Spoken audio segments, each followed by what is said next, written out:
신약성경 5쪽에 있습니다. 마태복음 5장 17절에서 20절까지입니다. 제가 봉독해 올리겠습니다. 내가 율법이나 선지자를 폐하려 온 줄로 생각하지 말라. 폐하려 온 것이 아니요 완전하게 하려 함이라. 진실로 너에게 이르노니 천지가 없어지기 전에는 율법의 1.1획도 결코 없어지지 아니하고 다 이루리라. 그러므로 누구든지 이 계명 중에 지극히 작은 것 하나라도 버리고 또 그것이 사람을 가르치는 자는 천국에서 지극히 작다 일컬음을 받을 것이요 누구든지 이를 행하며 가르치는 자는 천국에서 크다 일컬음을 받으리라. 내가 너에게 이르노니 너희 의가 서기관과 바리새인보다 더 낫지 못하면 결코 천국에 들어가지 못하리라. 이는 생명의 말씀입니다. 이제 허아론 목사님 나오셔서 완전하게 하려 함이라는 제목으로 말씀 전해 주시겠습니다.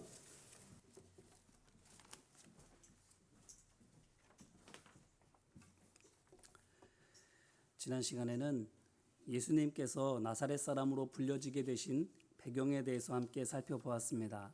그것은 예수님께서 아기 때 박해를 피해서 애굽으로 가셨다가 귀국해서 갈릴리 지방의 나사렛이란 동네에서 살게 되셨기 때문이었는데, 그렇게 된 것은 아버지 요셉의 뜻이 전혀 아니었습니다. 아버지 요셉은 말씀드렸던 것처럼 원래 예루살렘이나 베들레헴에서 키우고 싶었습니다. 왜냐하면 천사를 통해서 장차 태어날 아기가 유대인의 메시아가 될 것을 알았기 때문입니다. 당연합니다.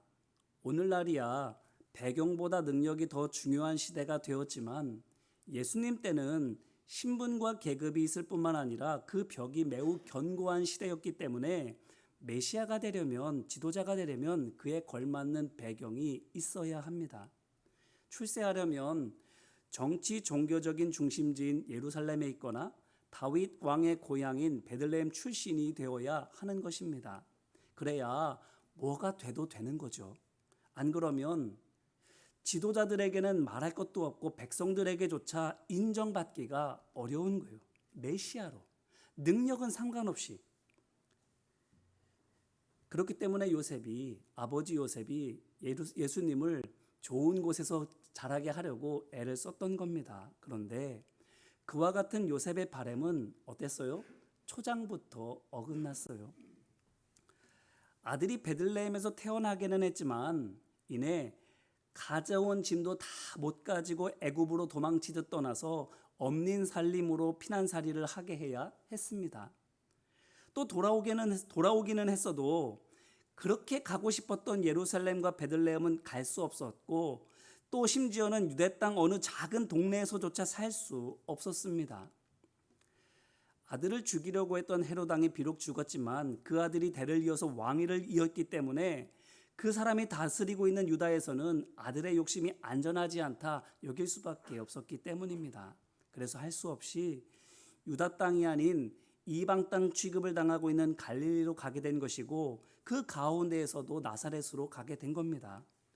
거기에 살고 있었던 집이 있으니까, 내가 하고 있었던 일들도 거기 있으니까, 그래서 적어도 여기에서는 그래도 먹고 살 수는 있게 되니까.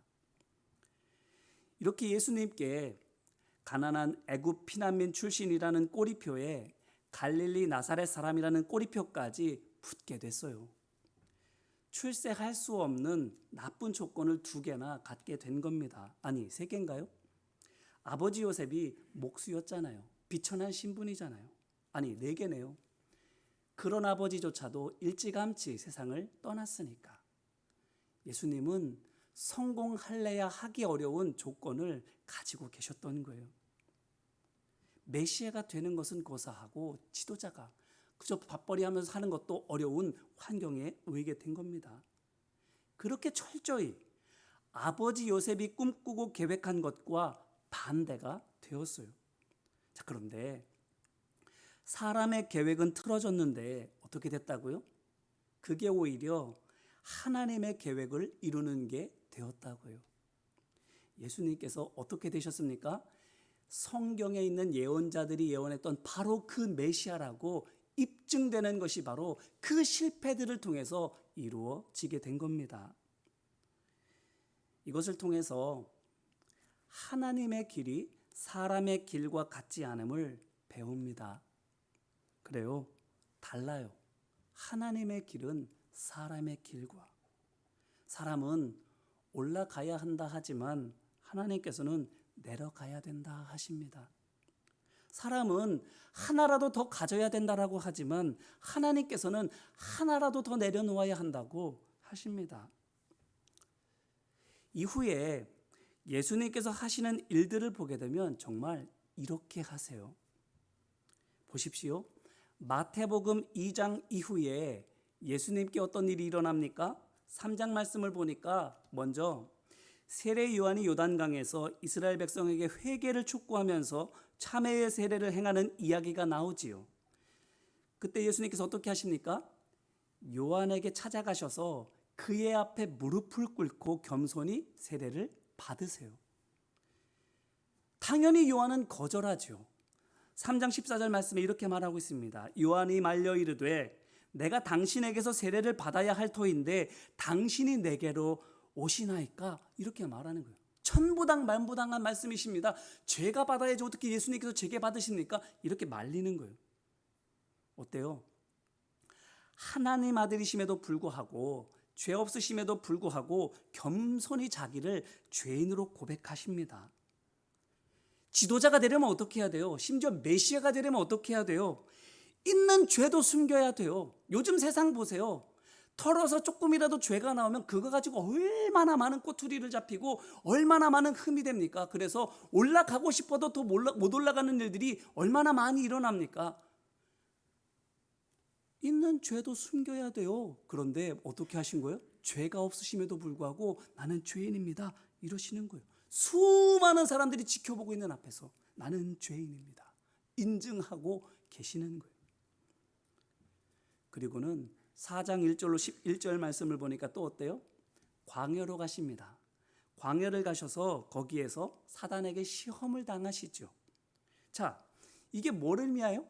쉽게 말씀을 드리면 시험을 감독해야 할 시험관이 수험생 자리에 앉아서 시험을 치고 있다는 것을 말하는 겁니다. 시험관이 수험생이 된 거예요. 예수님이 그런 위치가 아닌데 그런 위치로 내려가신 거예요. 그뿐이 아니에요. 이어지는 12절로 17절 말씀을 보니까 사역을 시작하게 되시는데 그 사역을 시작하시는 곳이 고작 갈릴리예요. 예루살렘 아니에요. 큰 성읍이 아니에요. 사람들이 몇시천대하는 갈릴리. 고작 갈릴리. 이어지는 18절로 22절 말씀을 보니까 또 어때요? 제자로 삼으신 사람들이 누구예요? 기껏 어부들. 이어지는 23절로 25절 말씀을 보니까 또 뭡니까? 예수님께서 그렇게 시간을 들이고 힘을 들여서 돌보는 사람들이 다 누구예요? 병자들, 빈민들. 어때요? 예루살렘이나 베들레헴 같은 데서 일을 멋지게 휘황찬란하게 시작하시는 것도 아니고 발대식을 하고 엄청나게 사무실을 열어서 화환 잔뜩 갖다 놓고 시작하시는 것도 아니고 학자나 갑부같이 쓸모있는 사람들을 불러서 함께 하시는 것도 아니고 돌보는 사람들 역시 전혀 도움되지 못하는 사람들과 함께 하고 있지 않으세요? 그래요.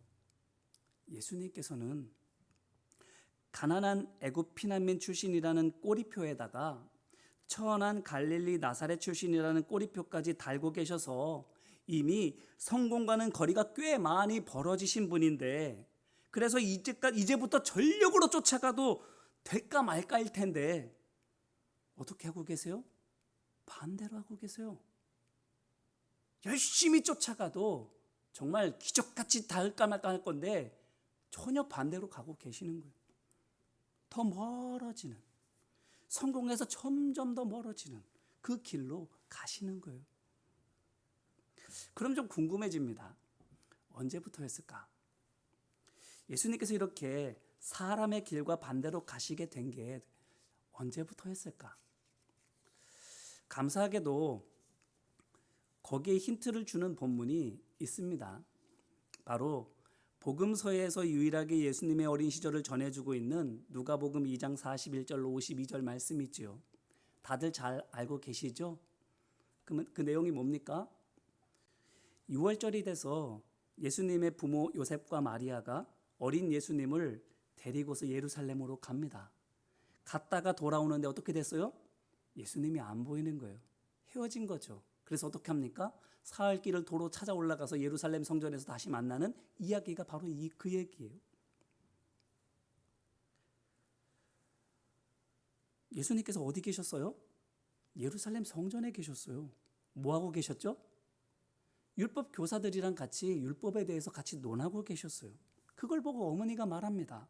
왜 우리를 따라오지 않았니? 거봐, 우리가 너를 잃어버린 줄 알고 걱정하면서 가던 길을 돌아서 여기까지 너를 찾아왔지 않니? 이렇게 말해요. 그때 예수님께서 뭐라고 대답하시죠? 어찌하여 나를 찾으셨나이까? 내가 내 아버지 집에 있어야 될 줄을 알지 못하셨나이까? 참 당돌한 대답이죠. 그런데 그렇게 대답하세요. 근데 이걸로 우리가 뭘 할 수 있어요?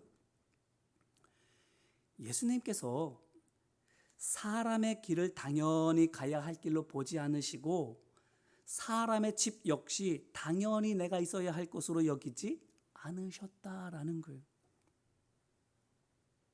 사람의 길, 사람의 집, 그것을 기준으로 삼지 않았어요. 기준이 하나님이셨어요.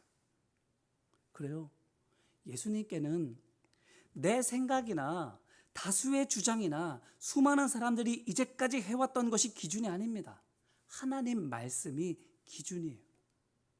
그렇기 때문에 위치적으로 가운데이거나 힘 있는 데가 중심이 아니고 하나님 계신 곳이 중심인 거예요. 바로 이걸 보여주는 겁니다. 예수님의 소년시대 일화가.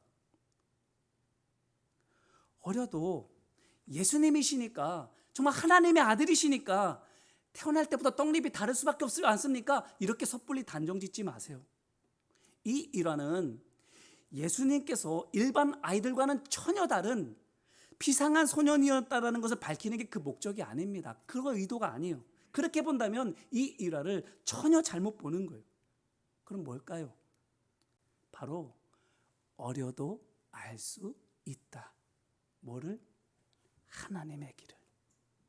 예수님이 특출나서 어려서부터 하나님의 길을 찾으시게 되신 것이 아니라 예수님같이 어린아이도 찾아갈 수 있다는 거예요. 하나님의 길을. 그걸 말해주고 있는 거예요. 그래요. 나이도 아니에요. 학력도 아니에요. 경험도 아니에요. 그게 어떤 중요한 요소가 될 수는 있지만 결정적인 요소는 아니에요. 무엇에? 하나님을 기준으로 생각하고 믿음의 눈으로 바라보고 말씀의 길을 걸어가는 것에 그것이 결정적인 요소가 아니에요. 왜 그렇습니까? 하나님께서는 완전하신 분이시기 때문이에요. 그분의 지혜가 완전하고 그분의 능력이 완벽하기 때문이에요. 그래서 인간의 모든 부족한 것들을 다 채우고도 남으시기 때문이에요. 오늘 말씀도 한번 보세요. 마태가 5장부터 시작되는 예수님의 산상수훈을 전해주면서 오늘 말씀 17절로 20절에 율법에 관한 예수님의 가르침도 포함시켜서 전해주고 있는데, 율법, 곧 하나님의 말씀에 대해서 예수님께서 뭐라고 말씀하세요? 19절에서 볼 수 있는 것처럼 지극히 작은 것 하나라도 버릴 것이 없다, 이렇게 말씀하세요. 그 말씀이 뭘 뜻해요? 율법, 곧 하나님의 말씀은 어떻다? 그 자체로 완벽하다. 사람이 고치거나 더하거나 뺄 게 없다. 왜? 하나님께서 완전하시니까. 그렇기 때문에 하나님께서 완전하시기 때문에 율법, 곧 말씀에 담겨있는 하나님의 뜻도 다 이루어진다라고 말씀하고 계시는 거예요. 불완전한 거면 보완해야 될 텐데, 그래서야만 이루어질 텐데, 그러지 않고도 얼마든지 이루어지는 것은 하나님께서 완전하시고 그분의 뜻이 완전하시고 그분의 능력이 완벽하시기 때문에 사람의 도움을 받지 않고도 하나님께서는 그것을 온전히 이루신다라고 말씀하시는 거예요. 그런데 한번 보세요. 오늘 말씀에서 예수님께서 하나님과 하나님의 말씀에 관해서는 완전하시다, 완벽하다 이렇게 말씀하고 계시는데 사람에 관해서는 또 뭐라고 말씀하세요? 17절 말씀을 보니까 내가 율법이나 선지자를 폐하러 온 줄로 생각하지 말라.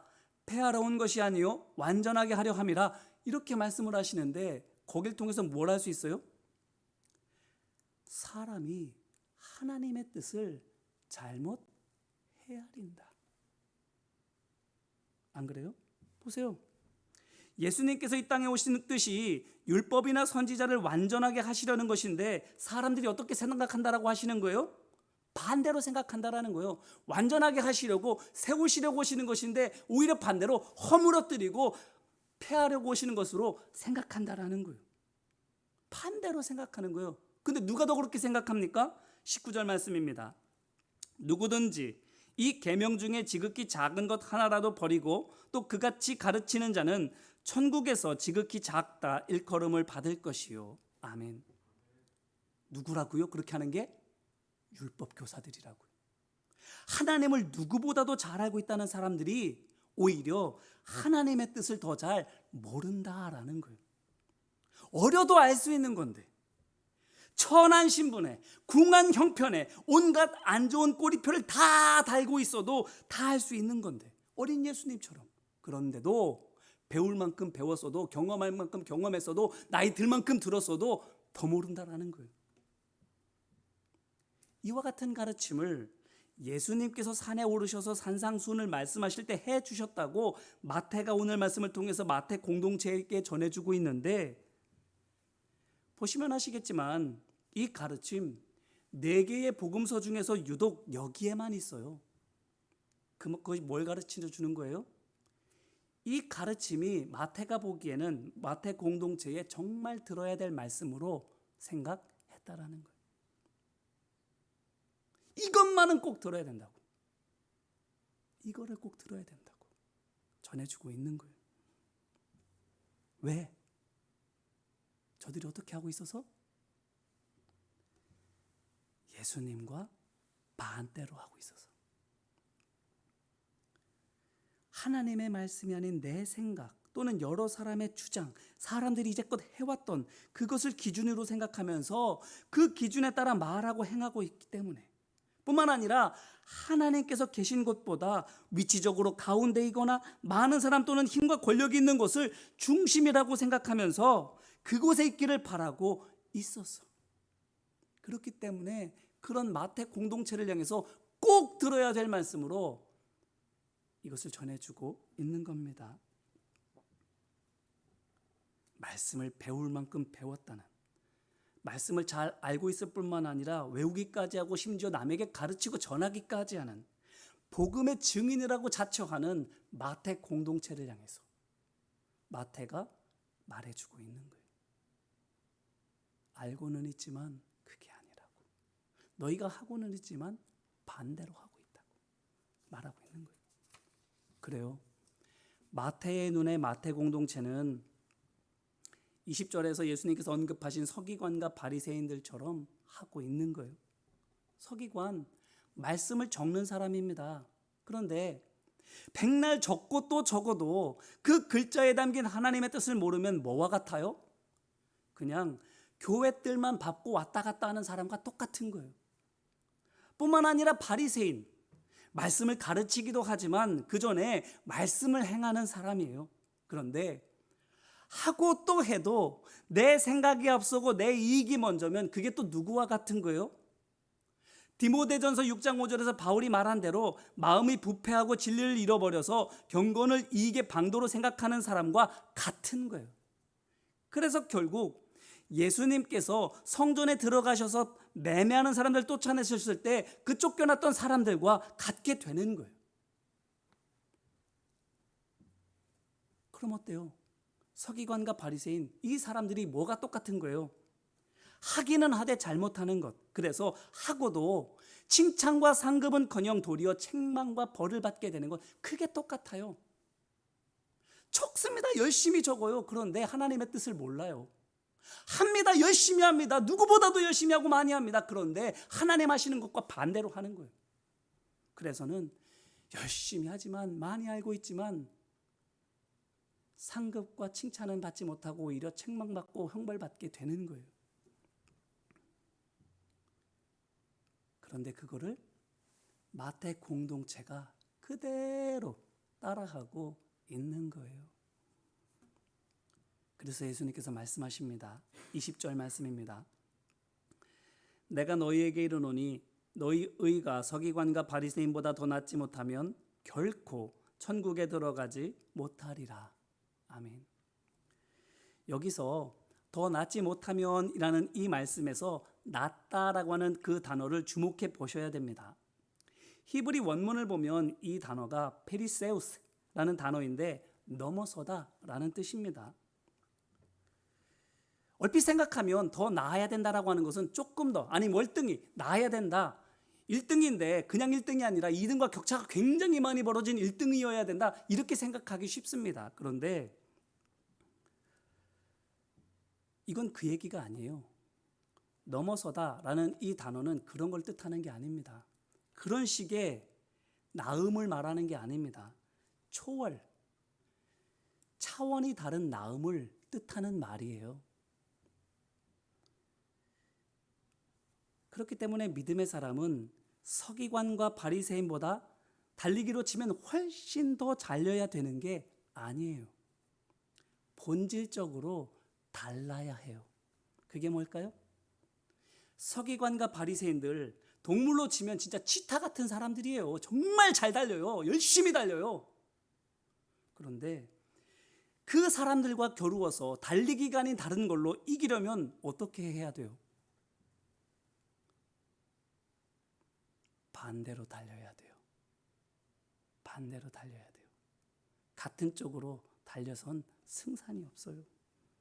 왜? 저들의 결승선, 곧 사람의 목적은 더 높아지고 더 많이 갖고 더 많이 누리는 것이지만 하나님의 결승선은 그 반대니까. 하나님께서 우리로 하여금 하기 원하시는 것은 더 낮아지는 것, 더 버리는 것, 더 섬기는 것이니까. 결승선이 달라요. 그들이 향해 가는 결승선을 향해서 그들보다 더 체력을 키우고 그들보다 더 훈련 많이 해서 그들보다 더 빨리 뛰려고 해봐야 소용없습니다. 설령 이긴데도 아무 소용없어요. 주님의 결승선은 여기거든요. 그렇기 때문에 그들과 똑같은, 아니 그들보다 더 나은 경건으로 그들과 견주려고 해서는 답이 없습니다. 그런 사람의 노력으로는 될래야 될 수도 없어요. 반대로 차원이 다르게 가야 되는 거예요. 바로 이겁니다. 너희 의가 서기관과 바리새인보다 더 낫지 못하면이라는 예수님의 말씀은 너희의 의 곧 너희의 믿음이 서기관과 바리새인보다 훨씬 더 크고 강하지 않으면 이란 말이 아니라 너희가 믿는 것이 사람의 생각으로 말씀을 적어대는 서기관과 완전히 다르고 너희가 행하는 것 또한 자신의 이익을 위해서 율법을 실천하는 바리새인과 완전히 다르지 않으면 이란 이 말이에요. 완전히 달라야 됨을 말하는 거예요. 그래요. 사람이 노력으로 채울 수 있는 것을 다 채워도 그것으로 하나님께서 원하시는 분량이 다 차지 않습니다. 설령 99%까지 사람의 노력을 다 채운다 하더라도 마지막 1%는 안 차요. 그게 되면 사람이 노력해서 안 될 게 없지요. 율법으로 해결되지 못할 문제가 없지요. 하지만 아니기 때문에 사람이 아무리 빨리 그리고 멀리까지 달려도 사람이 적이다라고 믿고 뛰는 그쪽에 하나님이 계시지 않기 때문에 그쪽으로 빨리 그리고 멀리 뛸수록 더 멀어질 수밖에 없는 거예요. 그러니 반대로 해야 됩니다. 사람 생각과 반대로, 세상의 방법과 반대로 높아져야 될 것 같은 생각이 들거든 낮아져야 돼요. 더 많이 가져야만 뭔가 될 것 같은 기분이 들거든 더 내려놓아야 돼요. 그러라는 거예요. 이제 이 말씀으로 우리 자신을 돌아보기를 바랍니다. 더 빨리, 더 멀리까지, 더 열심히가 우리를 완전하게 만든다고 말씀하시지 않아요. 뭐가 우리를 완전하게 만든다고요? 반대로 하는 것이. 세상의 생각을 내려놓고 세상의 방법을 내려놓고 하나님 말씀 따라 뛰는 것이 사람 보기에는 느려도 빠른 사람이 보기에는 저 멀리 가지 못한 것처럼 보여진다 할지라도 그 사람이 아무리 빨리 뛰어도 아무리 열심히 뛰어도 결코 따라잡지 못하는 그 걸음으로 나아가게 될 거예요. 절대로 흉내내지 못하는, 절대로 갖지 못하는 하나님이 주시는 그 참 평강과 구원의 기쁨을 갖게 될 거예요. 오늘 말씀을 통해서 마태가 마태 공동체에게 이걸 말해주고 있다면 이 말씀 앞에 우리는 어떻습니까? 하나님께서 거룩하시니 너희도 거룩하라. 하나님께서 완전하시니 너희도 완전하라. 그렇게 말씀하시고 명하기까지 하셨는데 완전하게 되는 것이 우리에게 선택이 아니라 의무인데 그렇게 되려면 그렇게 되기 위해 우리는 어떻게 하고 있습니까? 서기관들처럼 바리새인들처럼 그렇게 열심히 뛰려고 그렇게 부지런히 뛰려고 그렇게 잘 뛰려고 똑같이 그렇게 하고 있지는 않는가요? 아니면 어린 예수님처럼 반대로 세상 생각 내려놓고 사람 방법 내려놓고 주님 따라가고 계시나요? 서기관처럼 바리새인처럼 하는 것 사람 보기에는 참 멋있어 보입니다. 신앙인의 눈으로 봤을 때 참 본받을 만해 보입니다. 그런데 예수님께서도 말씀하시잖아요. 겉은 그럴싸해 보이지만 속은 아니라고. 오히려 돌이켜야 된다고 책망하시기까지 하시잖아요. 그와 같은 모습을 닮아가기를 원하십니까? 아니면 더 낮아지고 더 내려놓고 더 섬기는 어린 예수님 따라가는 삶을 살아가시겠습니까? 완전하게 하시는 것 명령이라면 그것이 바로 하나님의 뜻이고 하나님의 뜻이 우리 가운데 있다면 그것은 하나님께서 이루실 뜻인 줄로 믿습니다. 그 얘기인즉슨 구호로만 외쳐서 끝날 문제가 아니라 우리 삶 가운데 이루어지는 하나님의 뜻이라 주님께서 약속해 주시는 것이라는 것입니다. 그렇다면 내 힘으로는 내 지식으로는 내 능력으로는 할 수 없지만 주님 바라보는 믿음의 사람 가운데에 이것이 이루어지지 않을까요? 내가 한 것이 아니라 내 노력으로 이루는 것이 아니라 하나님의 열심히 이루시고 하나님의 능력이 이루시고 하나님의 지혜가 이루게 하실 것이지 않습니까? 그 하나님 우리와 함께 계시다면 그 아버지 하나님께서 내 아버지요 내 하나님이시라면 믿음으로 그 하나님 붙드셔야 되지 않겠습니까? 바라기는 그럴싸해 보는 서기관과 바리새인의 길을 쫓아가는 것이 아니라 예수 그리스도의 길을 따라가는, 그래서 불완전해 보이고 오히려 죽어지는 것 같으나 오히려 완전해지고 살아나는 길로 걸어가는 우리 모두가 되시기를 주님의 이름으로 축원합니다. 반대로 살아가시고 반대의 그 끝에서 만나는 주님을 만나며 그 상급과 칭찬받는 우리 모두가 되시기를 주님의 이름으로 축원합니다. 같이 기도할까요? 이 시간 눈을 감고 가만히 우리 스스로를 돌아보며 묵상해 보시기를 바랍니다. 율법, 하나님의 말씀 완벽하다라고. 왜? 하나님께서는 완전하시니까 마태가 말하고 있습니다. 그렇다면 우리가 완전하기를 원하시는 그 하나님의 뜻도 온전히 이루어질 하나님의 뜻인데 어떻게 해야 될지 마태 공동체에게 말해주고 계시고 우리에게도 말씀해 주시는데 어떻게 해야 될까? 어떻게 하고 있습니까? 서기관들처럼 바리새인들처럼 배울 만큼 배운 사람들이, 알 뿐만 아니라 가르치는 사람들이, 정말 말씀을 증언한다라는 말씀의 증인된 사람들이 말씀을 기준으로 삼지 않고 내 생각 또는 사람들의 주장, 이제까지 해왔던 것을 기준으로 삼고 있고 하나님 계신 것을 중심으로 생각하지 않으며 정말 가운데를, 많은 사람들 힘이 있는 곳을 가운데라고 여기며 그곳을 갈망하고 있지는 않습니까? 그렇게 주님 원하시는 것에 반대되어 살아가고 있지는 않는가요? 그렇다면 이 시간 회개하며 함께 기도하기를 원합니다. 주님, 정말 내가 반대로 살았습니다. 주님 원하시는 것을 반대로 뛰어갔습니다. 그것을 위해서 열심을 냈습니다. 주님, 나를 불쌍히 여겨 주옵소서라고 지금같이 기도하기를 원합니다. 함께 기도하겠습니다. 은혜와 사랑 많으신 아버지 하나님, 오늘 우리 가운데 함께하여 주셔서 마태 공동체가 하나님의 말씀을 증언하는 말씀의 증인이라 하면서 말씀대로 살아간다고 말하면서 정작 하나님의 말씀에 반대되는 삶을 살아가고 말씀하신 것에 거슬러서 살아가는 삶을 살아가고 있음을 마태를 통해 지적하고 계십니다. 오늘 우리의 삶을 돌아보니 그와 다르지 않는 것들을 보게 됩니다. 예수님 말씀이 복음이며 그 복음이 내 기준이라고 고백하지만 예수님 말씀대로 말하고 행하며 살아가지 않습니다.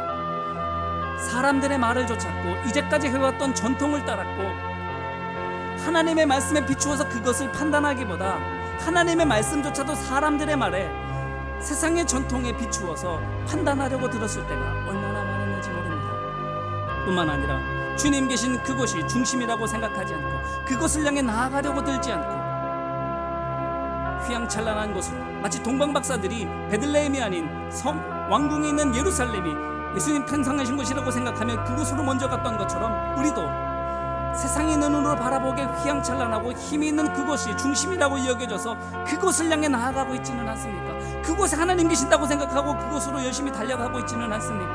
아버지 하나님, 주님의 말씀을 적으면서도 주님의 말씀을 읽고 묵상하면서도 그 말씀을 심지어 가르치기도 하면서도 정작 나는 하나님의 뜻을 깨닫지 못하고 하나님의 말씀에 거슬러서 반대로 살아가고 있지는 않는가요? 그래서 내가 가르치는 것이 반대고 그래서 사람들을 주님께로 인도하는 것이 아니라 오히려 주님으로부터 반대로 더 멀어지게 하고 있지는 않는지 아버지 하나님, 우리 스스로를 돌아보며 이 시간 회개하며 기도하오니 아버지 하나님 불쌍히 여겨 주옵시고 긍휼과 자비를 베풀어 주옵소서.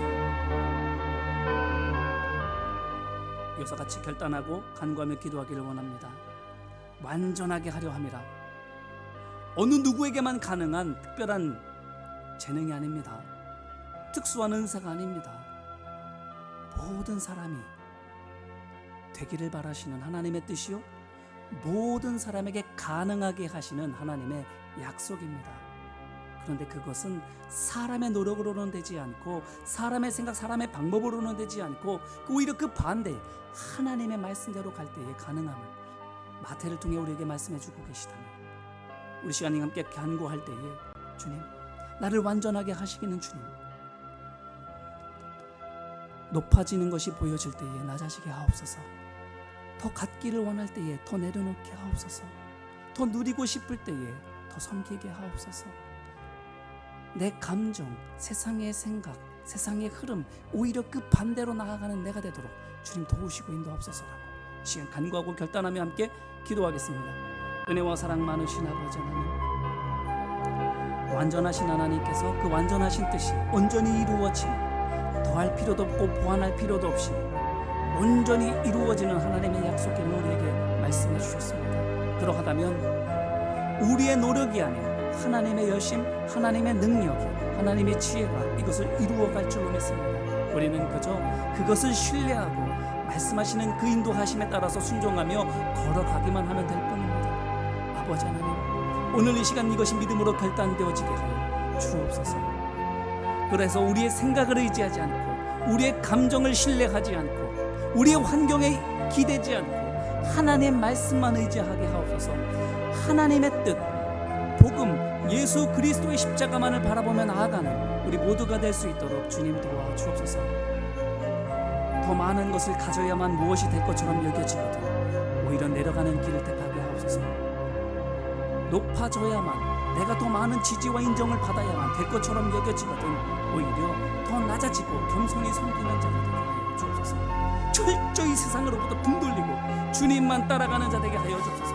내게 유익한 것처럼 여겨지는 것까지도 배설물과 같이 여기며 버렸던 바울처럼 우리도 그렇게 세상에 유익하게 여겨지는 것들 모두 다 내려놓고 오직 주님으로만 살아가기를 결단하게 하여 주옵소서. 그래서 바울만 누릴 수 있었던, 믿음으로 살았던 하나님의 사람들만이 누릴 수 있었던 그 참 평강과 신령한 기쁨과 감사와 은혜와 능력이 오늘 우리가도 누릴 수 있도록 아버지 하나님 역사하여 주옵소서. 주님 함께 하시고 인도하여 주옵소서. 은혜와 사랑 많으신 아버지 하나님 감사합니다. 완전하게 하기를 원하시는 주님, 이를 위해서 예수님을 땅에 보내주셔서 그 믿음 안에서 우리로 하나님 닮아가게 하여 주시는 주님, 사람의 방법, 율법의 행위가 아닌 믿음으로 하나님을 아버지로 믿고 우리 주 되신 예수 그리스도를 본받아 말씀 쫓아가는 그것이 그 완전함을 이루는 길임을 우리에게 약속하여 주셨는데 그 길 따라가는 우리 모두 될 수 있도록 도와 주옵소서. 힘들지만 불안하지만 이 시간 간구하고 결단합니다. 등지겠습니다. 사람의 생각을 떠나겠습니다. 사람의 방법을 철저히 주님의 십자가만을 바라보고 골고다를 향해 걸어가는 우리가 되겠습니다. 그 사망의 음침한 골짜기에서 나를 지켜주시고 인도하시는 하나님의 은혜를 경험하고 그 십자가 꼭대기에서 내려져서 냄새나는 무덤에 눕게 된다 할지라도 그곳에서 부활의 기쁨을 맛보게 될 줄로 믿사오니 완전하신 하나님을 믿고 의지하며 그 길 걸어갑니다. 주님 함께하여 주시고 전화위복 승리의 역사가 일어나게 하여 주옵소서. 도우시고 함께 하심을 믿고 간절히 바라오며 은혜와 사랑 많으신 예수님 이름으로 기도드립니다.